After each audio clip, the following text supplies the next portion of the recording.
All right, a rapid-fire podcast, Middlekauff. That's what this is. A lot to get to, and we're going to try and keep it moving here because we know a lot of you got, you got Q's to watch on Netflix. First things first, 49ers. It did make me think as they lost somebody from their front office, Kwesi Adolfo-Mensah. I'm glad you said it because Thank you. I didn't know the name. He's the new VP of football operations for the Browns. He brings their the headline personnel from the Ivy League now to 4: Stefanski, DePodesta, Andrew Barry. Sashi's not there anymore, right? No. He was the director of football research and development, the director of football R&D for the 49ers. Oh, he didn't. You saying he didn't go to Chico State? Did not go to Chico State. Where did he go to school? For which degree? Okay, that's all you need to say. He went to Princeton for his bachelor's, but his master's in econ was from Stanford. When you're that, and I'll never know this, you'll never know this, and I would imagine 99% of people listening will never know this. Do you introduce yourself like, oh, where'd you go to school? Like me, I just, Cal Poly or Fresno State, you Fresno State. Most people just UCLA, whatever. Just your main, like Cal, or even that's like higher level. Most people are like Oregon State, or Texas Tech, right? Or wherever. A Cal Western. Do you say like, just Princeton, or do you say Stanford? I think how do you even balance it? Yeah, with that one, I think you double down. You double down, or you go with Princeton. You go with your undergrad. I think if you go, let's say you went Diablo Valley College to Stanford, then you definitely go with Stanford if Stanford's your master's. You think Princeton would resonate more with the just a normal guy than Stanford? When you say normal guy, normal like kind of academic guy or just sports guy? Anyone. I think Princeton is viewed, right or wrong, as. I'd clap back on that. Like to me, if I did the Ivy League ratings, like to me, Harvard, Yale, are like their corner. Like you would always say that, just because it distinguishes you a little bit. I think. See, I would agree on. I'd put Princeton toward the bottom. I'd put Princeton as just like the Cal of the Ivy. It's just like, oh, that's impressive, but it's like they ran a good basketball team. They I think if we just did like a cross section, a million people. Asked him what's the most prestigious school, I think they'd go Harvard 1, Princeton. I think the average person would say Princeton ahead of Yale. You don't think so? Maybe I'm numb to Princeton a little bit because of just I don't know why. Sacramento Kings hired what's his name that ran the offense. Yeah, so I've always thought like it's just the more well-rounded Ivy League. I have always just thought Harvard would clearly be their flagship. I agree there. Try to even think like Cornell, is that one of them? Columbia, Princeton. Penn. You're right. It's not like I'm not trying to dispute like this guy went to Princeton. He's a moron. No, I know you're not. It's a good question. It's just a pure perception, and it's great because I don't actually know really. Like in the Ivy League, they could tell you who they make fun of. And you're right. Harvard probably does make fun of Princeton. Well, if I told you this, I got a guy from Stanford. I got a guy from, let's just even say Harvard. Haberman, who would you rather hire, but you're not allowed to meet him? I think I'd lean Stanford. But I'm biased because I'm out here. I've been around them. Right. I've known some of them. I just think they're the cream of the crop. Good chance they're like an Olympian. But it also shows the cream of the crop. And we see a lot of this out here, like Parag and some of these guys. When you do an undergrad at like a Cal or Princeton or Harvard, and then you then come to Stanford, it's like, yeah, that guy's the cream of the crop of the cream of the crop. How about Stanford? How about Stanford Duke? See, I'm jaded when you have a sport power. I don't look at you like an academic elite, probably like I should. That's where Coach K and all those guys hoop. Even though clearly it's a big time academic university. Yeah. Right. I just don't necessarily like Vanderbilt. They say it's like, the Stanford or whatever of the SEC. It's clearly an elite academic institution. Well, I think the dumbest sport of the three are baseball guys. Just typically, they don't have to stay in school. They don't ever have to graduate. And they dominate in baseball. Now, I'm not saying baseball guys, like all baseball guys are dumb. And clearly a lot of their guys, like Sonny Gray or whoever went there, are probably smarter than most guys in the big leagues, like Sean Doolittle. Virginia is an academic, high-level academic institution, right? Mm-hmm. But they've historically been hit or miss, like had really good football program. Right now, You their give them basketball respect program's really because good. they're not consistently good at anything. Yeah, but they have won at all the sports. I mean, yeah, they And won a Sean national Doolittle, title, but that's not really how we think of them. But like Sean Doolittle is an academic guy, right? He just happens to be really good at baseball, and you're like, okay, it makes sense. He went to Virginia, right? Yeah. To me, Ryan Vanderbilt's Grigson went to pumped Purdue. out. That's a good academic institution, isn't it? Well, but He's on the staff. Ryan Grigson is really, really intelligent. Like he is. He's not a great scout, but he's a really, really smart guy. Like he was. There's a reason. Like him and Howie Roseman were really good friends. Like people liked him. Like he is smart. So, I guess I say all this to didn't say. O'Neal's kid go there too? Go or goes? He's still there, right? For some reason, I thought he was coming out in the draft. Then I saw Lowe post something on Instagram. It's like, is your kid there 18 years? I mean, how long has he been there? So I say all this to say, I do wonder if we are approaching kind of the last dance of the 49ers. And I don't mean it in the same way that it meant for the Bulls where the run ended. But, like, I do think this time next year, we could be talking about Robert Saleh gone, Mike LaFleur, who's the pass game coordinator, gone, Mike McDaniel, who's the run game coordinator, gone. Now, some of that could change depending on our next discussion based on a vote that the owners have coming on Tuesday. Are they going to have to reorganize at some point to give Adam Peters a GM title and give John Lynch a higher title? And you know what I mean? I don't know. But just a lot of success. People are getting hired, and it does feel like the run on 49ers personnel hasn't even really happened yet. Well, because it hasn't. Who have they really lost? Chris Kiffin, the Woods, their DB coach that went to the Cleveland Browns. Yeah. They really haven't been pillaged. Now, they've had one good year, despite they've been together 3, right? Mm-hmm. They had one season when you would go, yeah, I'd hire a bunch of guys off that staff. I mean, we were talking like, should Robert Saleh return? Like, would he become a head coach this year? Yeah. Now, I don't know where you stand on this. Everything, and there was the minority new rule, and one thing that I think consistently, it has been passed yet to move it up. It feels like it's headed there. Is that it feels like a large percentage of the minority stranglehold in the league in terms of like their power positions tends to be on defense, and a big push has been to get those guys, pump them more up the seam on offense, get them involved in quarterback rooms. I don't think we're just stuck forever on offensive head coaches because Robert Saleh interviewed. Clearly, he's an impressive, smart guy. People said he interviewed really well. He's already worked for the Jaguars. It feels like Doug Marrone's in a make-or-break year. If that job were to come available, you would think he would immediately be like one of their top candidates. Now, whether they would be open to hiring him, who knows? In terms of they have to have an offensive guy. But I do think this stuff ebbs and flows. I agree. Especially as the league ebbs and flows. And playing defense, the Niners are a really good example. Still really fucking matters. And the team the Niners played in the second round was the Minnesota Vikings. Their head coach is a defensive guy. And I'd say Mike Zimmer's been at raging success, might be strong, but a success. Yeah, right? What if the Bills win their division this year with a defensive head coach? Sean McDermott's having success. Zimmer's had success. I mean, Belichick's a defensive guy. Tomlin, Pete, they're out there. What if Ron Rivera in a couple years, like the Redskins are making the playoffs? Jack Del Rio, I mean, his time in Oakland actually still looks pretty good. I don't think we're just dead set on every guy's got to be 6'2", skinny, good jawline, and former quarterback at some level, Division I to Division IV. Right. Except even though that is the Bears coaching staff. That is the Bears coaching staff. You see, the Bears have 4 guys in their offensive. I think it's 4 former quarterbacks, not counting the quarterbacks, like college quarterbacks. but wouldn't you say like, okay, let's just pick the head coach.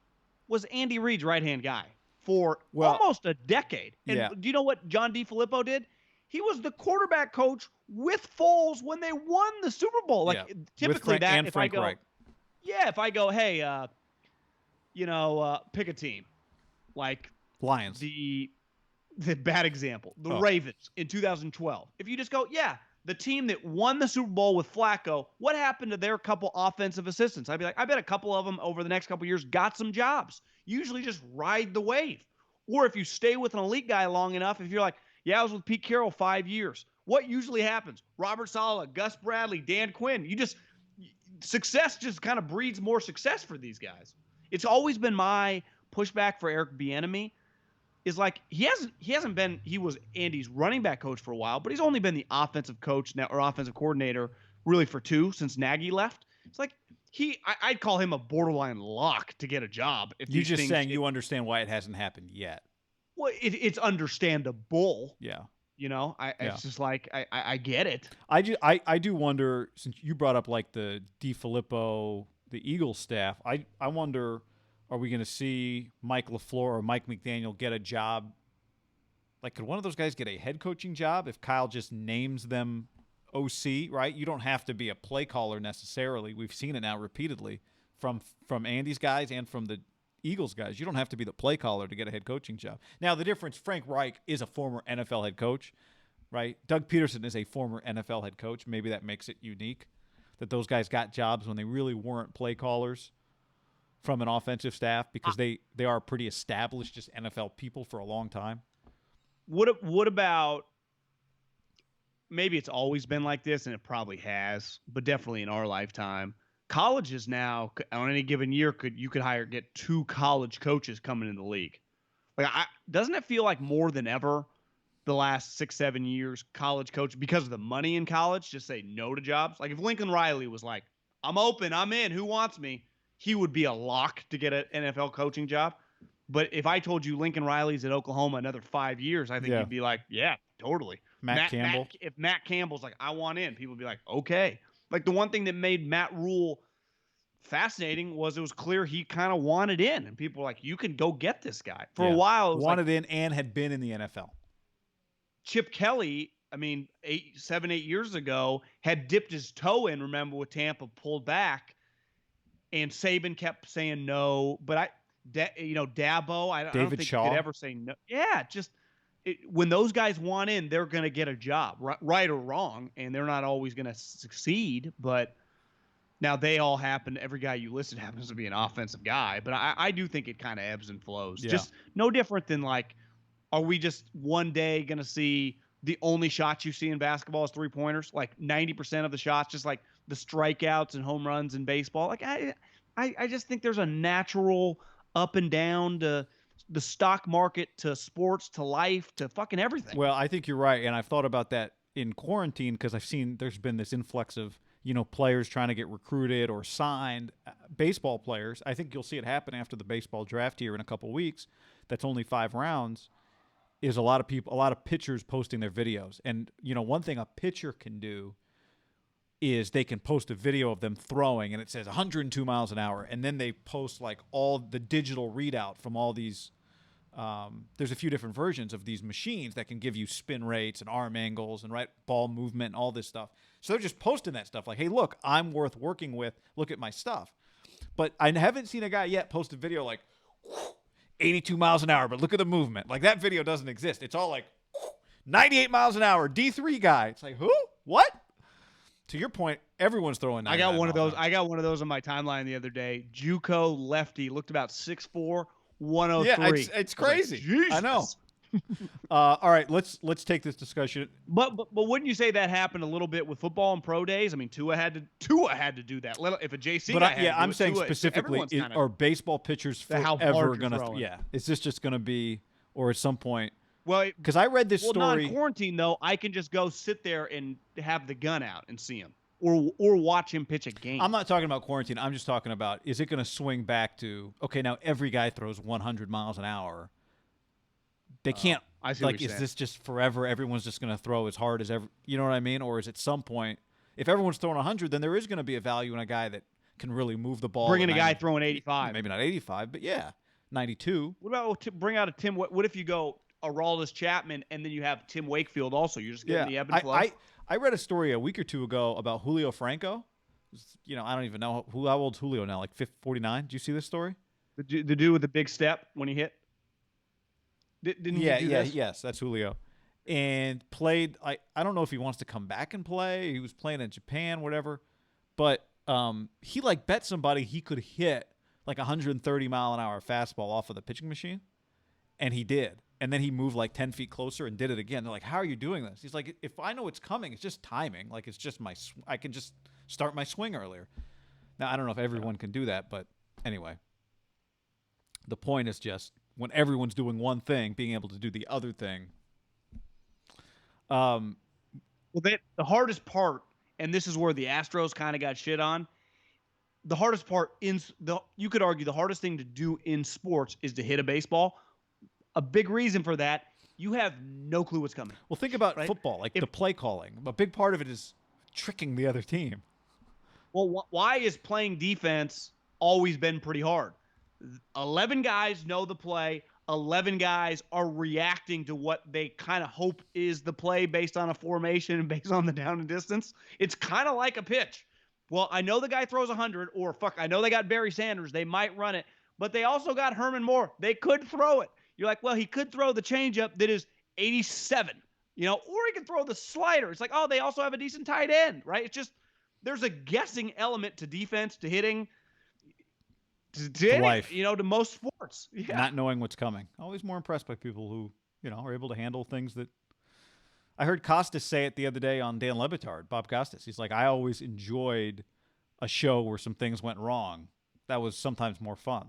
I can identify with that. Like in live TV, a lot of people can just read off the prompter.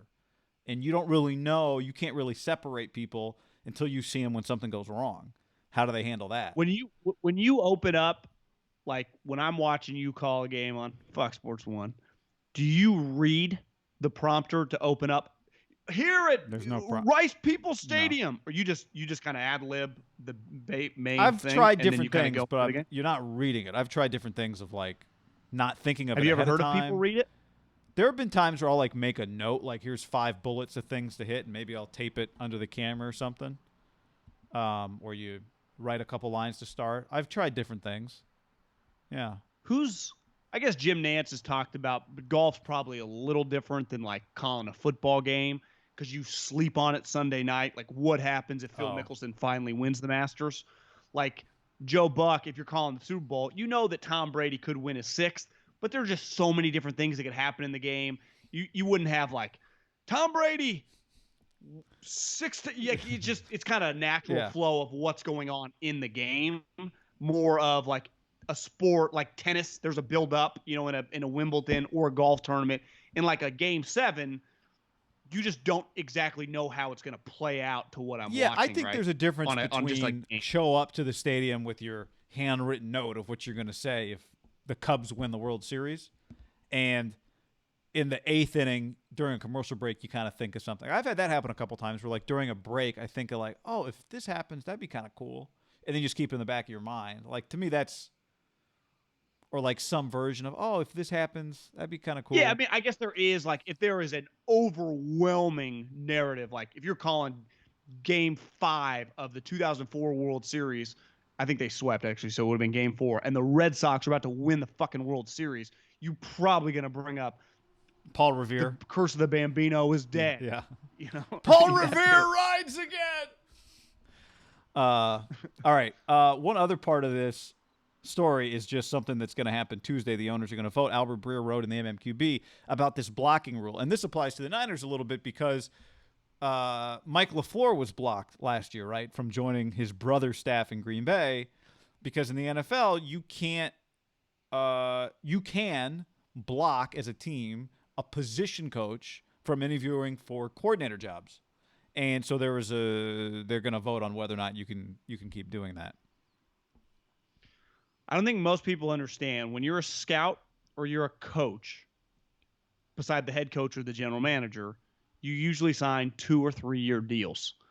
And when it gets to year 1 with 1 year left on the deal, most teams, when they like the person, do this thing, quote unquote, a rollover. So you get a little raise. Like, I mean, if you're a coach, you probably get can go from like 900,000 to 1.1. I mean, stupid money. If you're a scout, it could be a big deal from like 80 grand to 100 grand. But it rolls you over to an extra year, so you're under contract. And when you do that, it gives you, well, I got a 2 or 3 year contract. It went from I had 1 year left to immediately going back to 2 or 3.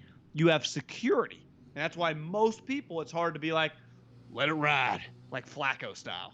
Just it's human nature that whether it's 80 grand or 500 grand that maybe LaFleur's making, it happened to a lot of, I only signed 1 year contracts when I was in scouting, but I have a bunch of friends now. Wait a second, you think Mike LaFleur was making 80 grand?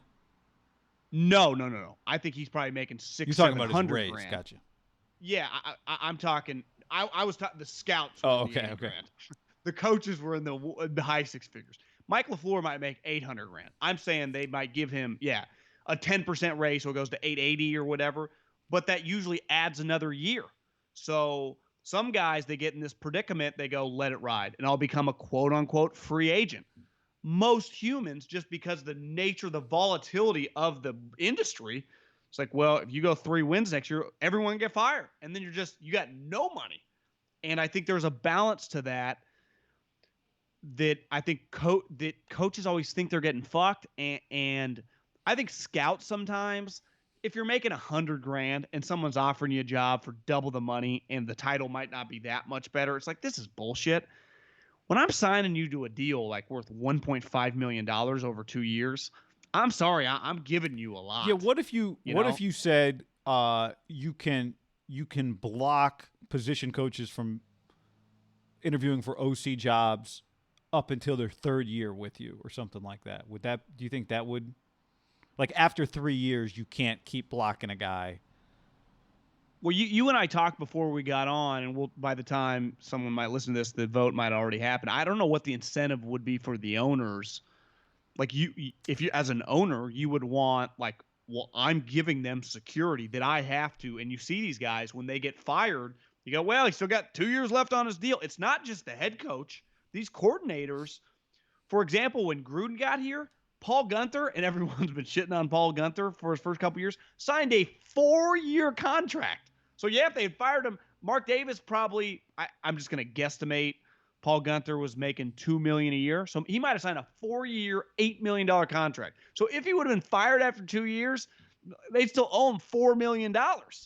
And I think there's a balance to, people always bitching and moaning, you won't let me interview. Well, it's like, I am paying you. I'm only can restrict you if you're under contract.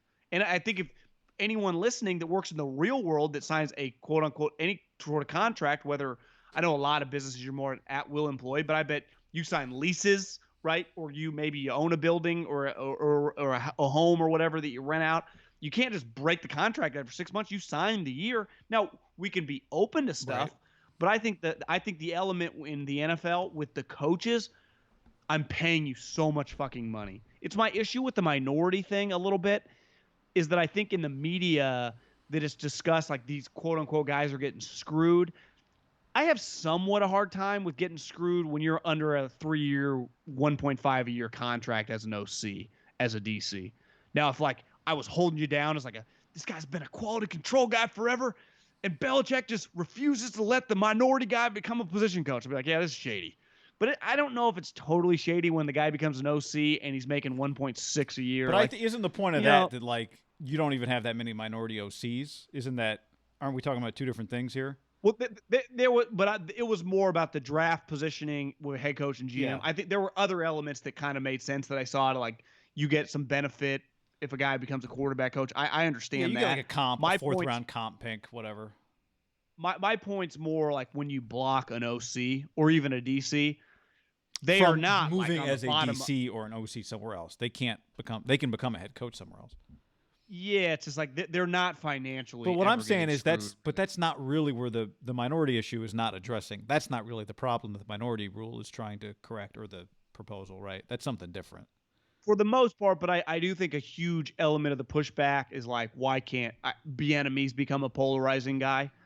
Like, what did Bieniemy not get the Colorado job? He didn't get the interview for the Browns. Like, he's making probably $1.5 million to be Andy Reid's right-hand guy. Like, he's got a really good job. I mean, he's just become a focal point, I think, because he's representative of, like, all Andy, I think the easy way to view it is Andy's other OCs have become head coaches. Why won't he? And I think you and I both view it like he's going to become a head coach. But I think part of the problem is, like, why is he the only guy that can be represented? Why is he the only black OC candidate to become a head coach, right? That's the issue that they're really trying to address. It's just the volume is just so small, the percentage of the jobs. There's something with and they're trying to get it to create more on offense. But that was my point 15 minutes ago, that a lot of, if you probably really did a deep dive, the African-American population in the coaching fraternity in the league is on defense. And I do think it's just come around. just like more defensive guys. Like if Robert Saleh becomes a head coach next year, like that's a minority guy. But I think the problem has been these last couple of years, the minority guys haven't been getting as many jobs because defensive coordinators haven't been getting as many jobs. But actually a couple of years ago, Wilkes, Vance Joseph, they just got fired immediately. They just were bad. I think the more black quarterbacks you get, the more black OCs you'll get too. The pushback though I'd put on that is like NFL you'd have to look Byron Leftwich, how much money he made. Like he's an OC right now for Arians, and you'd say, well, if let's say him and Tom Brady, like let's just say hypothetically these next 2 years, they win 3 or 4 total playoff games. I'd say Leftwich, who's been with Arians from day one, borderline locked to become a head coach. I agree. And I mean, there's a lot of different elements to it. But back to my point is we just had a run of like you were a OC with any sort of success, you were a borderline lock to get a job. And I just think it'll come back a little bit. And more guys on the defensive side of the ball are just going to tend to be black. And those guys will be in positions to get jobs. But that's different than what we're talking about with the blocking coordinators rule. Like I do think those things are pretty separate, right? They are separate, but from the stance of, I guess my overall point is, even when they're getting blocked or something like a Bieniemy, it's different, but doesn't get interviewed for a job. When you have an offensive coordinator job in the league, whether it's by title or by actuality, and if you have it by actuality, that's a good job because your next step is become a head coach, is overall you're just not financially getting screwed because 32 of the defensive coordinators in 2019 made over $1 million. 30 of the 32 offensive coordinators made over $1 million, and I think the 2 guys under it were all over like $850. I guess my overall point is being a coordinator, whether you're getting blocked, whoever you are, is a fucking elite job in America, and it's pretty sweet, and you're in a position to like your next step is pretty clear. But we're not talking about coordinators. We're talking about position coaches that have been getting blocked, right? That's what this rule. But a lot of coordinators have been getting blocked too. The guys that are not able to call plays, you can block that guy. It happens a lot with position coaches, but I think the last several years, because a lot of coaches now are the call plays, play caller, yeah. So those guys, I think, have become the more famous quote unquote blocks, right? The OC that's not calling plays, because technically, I think Kyle's like LaFleur is basically my OC, even though his title might pass be game coordinator. Does that count as OC? To me, he's the equivalent of an OC. I'm basically paying him like that.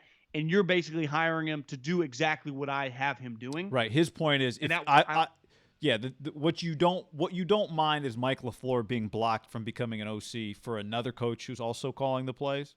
I think to have a rule where Mike LaFleur doesn't get blocked from becoming from going to be, Pete Carroll's offensive coordinator, right? Like those are two. Mike LaFleur going to be Matt LaFleur's OC and being Pete Carroll's OC are two different things.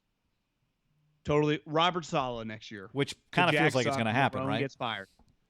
Robert Saleh gets a head coaching job. If the rule still existed and Kyle could block him for Robert Saleh, there's no disputing. Even if I do understand what Kyle's like, well, you took the extension, it would feel a little shady. But give the guy a chance. And also, I'd say, Kyle, if he has success, he'll make you look good. He's like, I'd just rather him make me look good as my assistant coach. Well, that's his pushback. All right, Bryce Harper, John. Maybe inspired by watching 90s NBA basketball. I don't know, but he's got a plan for baseball. East-West, 4.5-month season, July to mid-November, 135 games, an off day every 2 weeks on Mondays, Sunday 7-inning doubleheaders, expanded rosters, 2-week World Series, like the Super Bowl week he wrote, 10-team round-robin College World Series kind of style, he wrote that, at the New Texas Stadium or whatever stadium, 3-game series. I love this. You win a series, you move on. This is where it's different than the College World Series because the College World Series doesn't become a series in Omaha until later. He's saying you play a 3-game series, and then if you lose that series, you still play another game. You play the other loser in like a wild card one-off, and then the winner loser that moves bracket on. Game. So I love a good loser bracket game. Me too. And then 2 teams left, do a 7-game World Series, blah, blah, blah. Also, no blackouts. No blackouts. That's the other part of his plan. You have to admit, these are, given the times, given the quarantine, I don't give a shit if you're Costas, Haberman, old school people to new school people. To not take these seriously would be pretty stupid. I think these are great right? ideas. Why would you not be I entertaining think the only these? reason you wouldn't want them is because you're afraid they'll work too well. Right? That's to me, the resistance will be like, I don't know. I'm afraid people will like it and we'll have to do it in the future, which is a great thing to be afraid of. Yeah, and then you could just adapt your league. Like you could still do somewhat of this with 140 game season. But no one year. says you can't. Like yeah, that's right. Maybe next year it's because he said next year you don't start till May, and then the next year you go back to April. Well, because guy, if I get to a 140 game season and lengthen my playoffs a little bit, like you can make up the revenue or keep growing, or if you get more people watching, you can charge more. I think there's no reason for basketball and baseball, given that their numbers have kind of been going the other way, to not try some shit right now. And you could argue that whatever numbers you get right now are going to be quote unquote inflated, right? Like, would the Jordan doc have averaged almost 6 million people if it wasn't quarantine? No. And I'd push back, be like, I think Michael Jordan's doc, the numbers would have still been pretty high. Would they have been quite as high? Like, he's pretty fucking popular, right? He's just but if I was like, well, you're going to watch the Jordan doc or the Lakers clip second round, like there would have been other things on. It's like the Jordan doc or the US Open, right? With Tiger in it. Like they didn't have to compete against anything. But what's your favorite of the Bryce ideas? I'm the playoff round robin, loser bracket playing, just let more people in and just kind of let it rip. I love to, like, I don't claim to be a genius. I'm just throwing some things out here. I listen, he's a polarizing individual. I do think he gives a shit about baseball, which he's is cool, great for the sport. Great. Yeah. The one thing, if people are playing in their home, I saw somebody raise this issue that, like, well, if everyone's playing in their home stadiums, East versus West might not work because half the league is in the Eastern time zone. So like 14 teams are in the Eastern time zone. The other 6 teams are much more spread out. So if you're not going to have if you're only going to have one off day every 2 weeks, then it's going to be really hard for like the West Coast teams in terms of travel. Because you're saying like even the Central, the Pirates. Yeah, so 14 teams are in the Eastern time zone. The other 16 teams are spread out through the other 3 time zones. Because like the Rockies, Arizona are not Pacific Standard Time. Yeah. The Texas teams are not, yeah. right? You're right. It feels like, just split it down the middle, but it's not that simple. But if you're starting at spring training sites, maybe that works. Although it doesn't feel like we're going to have to do that. But whatever. That's another detail you can work out later. Just the general idea. Yeah. I think it'd be pretty cool. And you can the staunchest traditionalists, you say, look, as this is anything but traditional, this is going to be, we don't really have a choice. And I think it's an easy time to push it across. And I do think, in fairness, the traditionalists, even the stiffest of the stiff, have kind of waved the white flag on any take they have this year. That's what I'm saying. It's like you can't stick to any of those. We need 162 for the records, to the integrity of the records. Like you can't. Yeah, you can't argue any of that. What about all the restrictions, the potential restriction? Major League Baseball put out almost 70 pages of restrictions that they would need to get back to play. I've got a picture of Jose Uribe putting a dip in on the YouTube. Well, when I think baseball, I immediately think of 2 things. Of just like, if you just think of like what happened, what do baseball players do? And the 2 things that I immediately think of are chewing tobacco and sunflower seeds. And those were the 2 things that they immediately said you can't do. And John, can't touch your face. Can't touch your face. I thought I had it. Oh, and hair. Bryce has his own hair product. Did you know about this? Can't lick your fingers. Did you see that one? Can't lick your fingers. How about using Bryce's hair product? I wonder if you just have to throw that out there for litigation, because Can't college shower. baseball, They don't want people to shower together. Which to me is like, you can go to the hotel room or whatever. That's not as crazy unless you're playing like Texas Arlington and it's 110 degrees. But the no chewing, like there is a no chewing. Like when you call a Cal Arizona State baseball game, technically they're not supposed to chew in the NCAA, correct? I don't think they're supposed to chew in Major League Baseball in some places.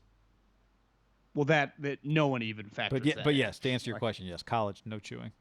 Remember there was that story about like, is Madison Bumgarner going to get arrested? Well, Guy, Bochy supported the bill as he had a chew-in. It was legendary. I thought So, Bochy yeah, I think got they're doing the right he thing. got what's it called, where they mesmerize you. That might have been after the fact. He got hypnotized. Yeah. I just remember that he was like, "Yeah, it's a good idea," and he had a chew-in literally when he was talking about it. He was always a hard one to tell. Like he just lived life with a chew-in. But I think baseball is just part of like their psyche. It's just impossible. Yeah. It's not possible. If you're social distancing, a little spitting, you know. But here's what I don't understand, Guy. If you're just together, like if you're getting tested, none of them have it. Why does it matter if they high five? Or they said no lineup card exchanges, no water jugs, no saunas, steam rooms, pools, cryo chambers. I like this one. Batting gloves are encouraged. Hitting indoor is discouraged. And this goes back to what we always say. If you don't want people to do it, tell them they can't do it. Don't discourage it. They'll just do it if you discourage it. Well, I think Corona's become a lot like that now. Yeah. It feels a lot of people. This was very early. Everyone on social media just telling me I can't live at a house party. Fuck you. I'm throwing a house party tonight. Yeah, but to me, there's a difference between you can't gather and we ask that you don't gather. Those are two different things. 100, and that's kind of what this whole thing's turned into, kind of these arbitrary laws, just like this. You have to me, you'd have to have a rule. Right. Like if you get caught chewing, you get fined. Everyone must keep their distance during the Star-Spangled Banner and God Bless America. Well, how about do we need both? Do we need God Bless America in the seventh inning? Could you argue? Most teams don't. I don't know. Like, I think the Yankees play them every game. I don't think everybody does God Bless America every game, but the Yankees. What about the seventh inning stretch? Yeah, I guess. Do you still play the song and have people? I mean, but no one. They don't stand on the sides for the seventh inning stretch, right? They're on the field. It's just for the fans. Well, I could see you could do fun, like have Michael Jordan doing it for Skype for a Cubs game. Take me out to the ball game on the video board. That's a good idea. Zooming in. So I'm with you though. I don't see. Did you see? I saw in response to the restrictions, somebody tweeted there was a baseball league where they're supposed to be social distancing and they had a brawl. So it was like both teams are all just crowded next to each other on the field. But I've been to a few gatherings over the last 3 or 4 weeks. You just stop thinking about it. And I think and you saw with the golf, we'll get into a little later, you just we're humans. Like there's another human that I know. I'm just going to start getting a little closer to him. I'm not scared of this guy. There's no just like, stay away from each other. Because one of them was like, in the outfield, don't touch if you don't have to. And McCutcheon had a funny, because he's always been big on like the things where y'all jump up and, do. It's just, those will just naturally happen. You know why? Because they're fucking humans and this is what we do. Yeah.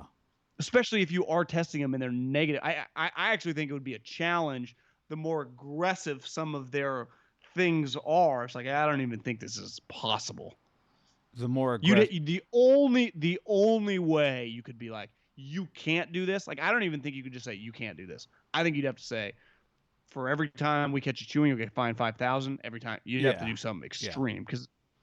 I think a big part of it too will be, I would guess, I haven't seen this, but I would guess the television partners are encouraged not to show. If they see something happening, they're not going to show a guy spitting. They won't show two guys hugging on the bench.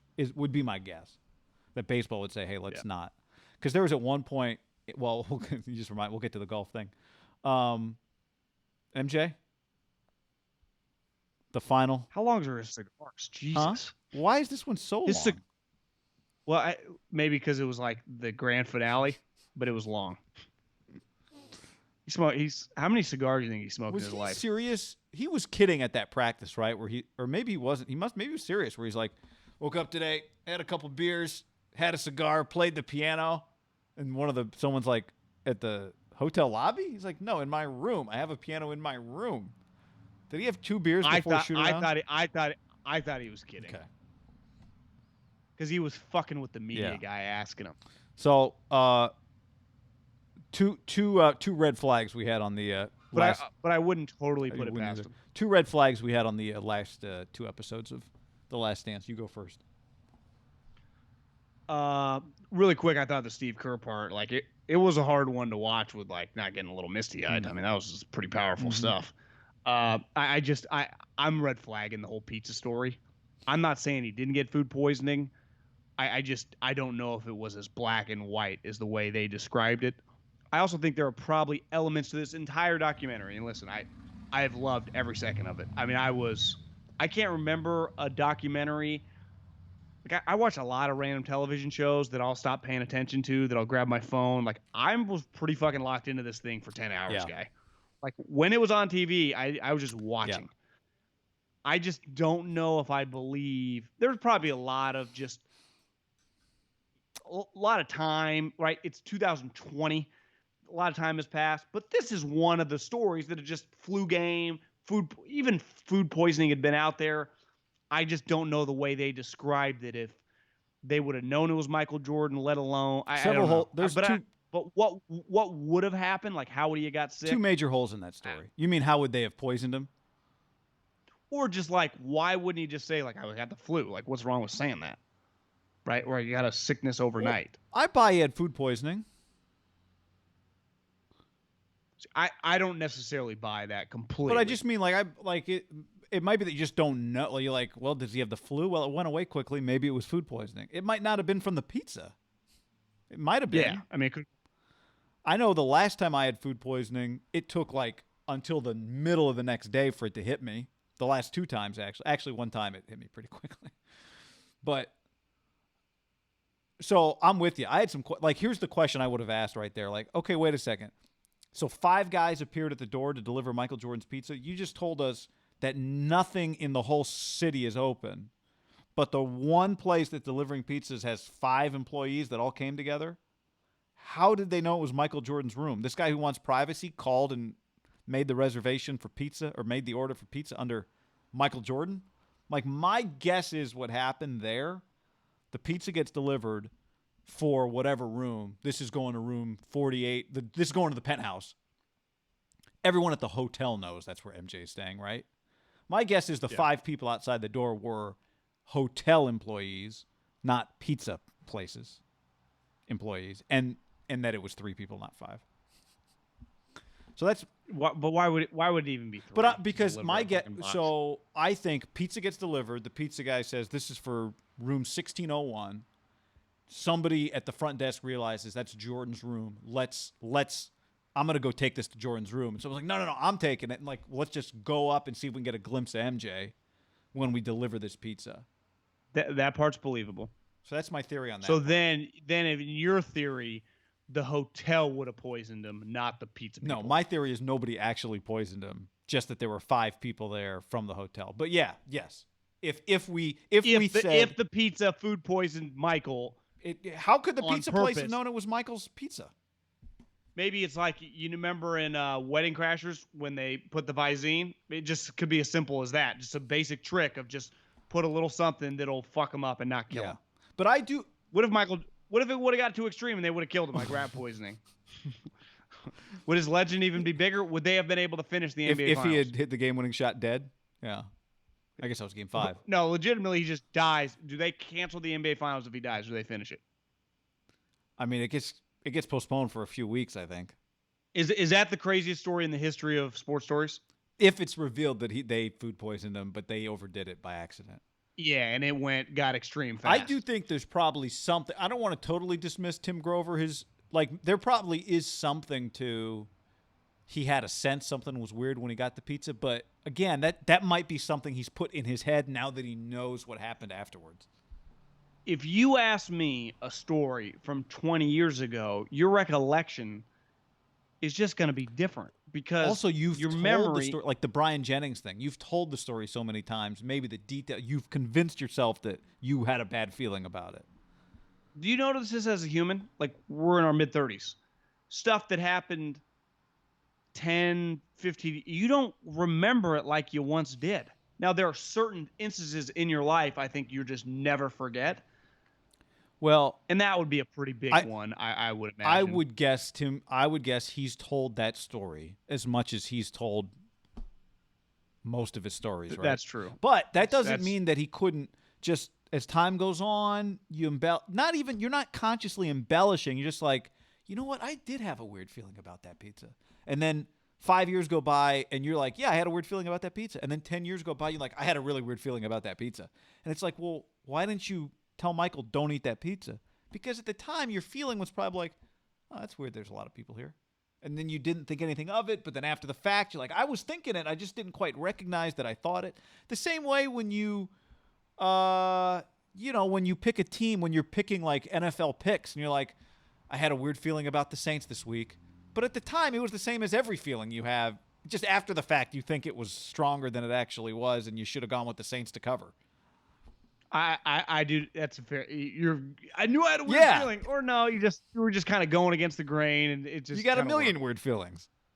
In my one experience with food poisoning, it was the worst experience I've ever had. It was by far in a short period of time. I mean, I've never been that sick, beside like the bad flu or whatever. It crossed my mind, like, is this what death feels like? From being wrapped around the toilet to in my bed with the shakes, and then you realize you haven't eaten anything for 24 hours because you can't put anything in your body. It is, and I tweeted this last night, and I had a bunch of people respond. Like, I do think everywhere you go, if you bring up food poisoning around another person, they typically universally agree it's unlike any experience, unless you've had fucking cancer or near-death experience, that you're going to rebound from pretty quickly, right? That you don't need crazy over-the-counter drugs. Yeah, that it becomes, it can be a funny story within 24 hours. Yeah. About your survival. Maybe like 48 hours. I did think we should start, next time, every guest we have on this podcast, we should just start by asking them their worst food poisoning story. Because you're right, everyone I actually have a food poisoning story from a basketball game I did in Salt Lake City. And I had to leave during the game. So you did a game while you were food poisoned? It hit me right after halftime. Did you puke? No, this one went the other way. Then the most recent food poisoning was the same year, 2 years ago? Or last year, 2 years ago. Late night, like it's an 11 p.m. steak, maybe 11:30, super late. Get on a flight at 6 a.m.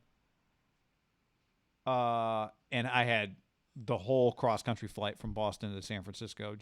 At one point, I was in the bathroom for 2 hours straight. I mean, there was a line. There was two bathrooms. One guy's banging. I finally come out, and he starts yelling at me. I'm like, bro, you have no idea what's happening in there. You need to chill out. That one was really bad because that time has never moved slower than it does on a cross-country flight. When it crossed your mind on the plane, you're like, am I going to die like this? Or is like, I of all the times to get this feeling, it happens to me here. Oh, my God. Yeah, you just. Oh, my God. It was. Like the time, I'll say this. The time I got food poisoning, I was at home. So if you are going to get food poisoning, if you just have your bed and your own bathroom to be able to go back and forth, while you feel like you're going to die, at least you're in your own element. If you are somewhere else, even a hotel room, I guess if you're in a hotel room and you're stuck there, it's not as bad. A plane, if you could list the top things you'd be most miserable stuck on, that would be that. Oh, it was awful. The flight was so long by the time I landed. I did throw up once when I got home afterwards, I think. But then it was good. It's like the whole flight was just getting it out. Good way to lose a couple pounds. My other red flag on this, the breakup, like, would MJ have come back for the 98-99 season? Kind of felt like he wanted to retire, and the fact that Krause pushed everybody out just kind of worked out. Do you buy, like, he was ready to come back and win another championship? I don't. Maybe but I don't know. It's not as cut and dry as they made it seem, I don't think. No. Underrated. I mean, it was just, if you are going to go joke at the parade, the delivery is pretty important. And Kerr's delivery was like a comedian, like how he paused and then he went, like, because he was going all in on it. And it, if you don't deliver it perfectly, it might not be quite as funny. But his pause, it was just like, that's a ballsy move. Just because if it works, great, but you could also swing and miss where you're like, delivery's a little off, and everyone's like, what the fuck is this guy talking about? Well, it's a rare combination of you can't make that joke if it's anywhere near the truth. Like, so if it's like Pippen, who really wants to take that shot, like, he can't make that joke. But the guy who's that far down the list of people who can make the joke rarely is confident enough to tell that joke. That's what makes Steve the perfect combination. Of, like, good enough to make a couple big plays, but also self-deprecating enough. Can I give you an underrated part about Steve Kerr guy? He was in the closing lineup, not That's just right. in I noticed that 97. too. Did you notice in 98? You're like, that's I Kerr thought the out there same in the thing. corner. Like The fucker closed for the Yep. Bulls. I thought the same exact thing. He closed. Like, he was with the closing lineup. I tweeted this last night, and I firmly believe this. Listen, you could say, well, matchups, they had Stockton and Hornets. I don't give a shit. If you were closing in an NBA final game, and it doesn't even need to be the 90s, 80s. It could be this year whenever they come back. You are a elite player, right?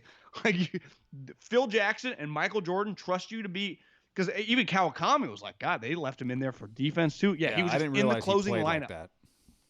I didn't need it. All right, last thing. We had live golf on Sunday. Did you watch all of it? Rory hit the winner at the end. Did they ever actually measure his game, his extra hole closest to the pin? Well, I do think, and you know this, having just called Tiger Woods' first victory back when his comeback trail toward championship, no big deal. Sometimes on television, a shot and definitely where a ball lands on a green because of undulation and slope can look a lot closer or farther than it actually is. And Azinger immediately goes, well, pin high is 99% always closer.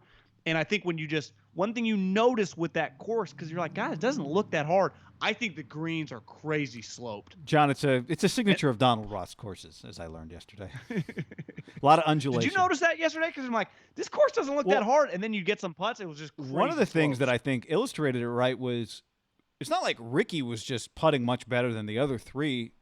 And Ricky has won 3 member pro championships on this course. What the fuck tournament is that? Like, your course is sweet. Yeah, it's like, what? Yeah, we got the member guest. Like, yeah, we got the member pro. You know who the member is? The pro?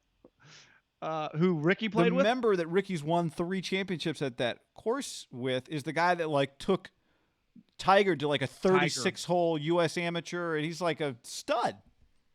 Yeah, he wasn't playing with just like he's like one of the best players out of our it's club. It's not John Middlekauff and Ricky Fowler.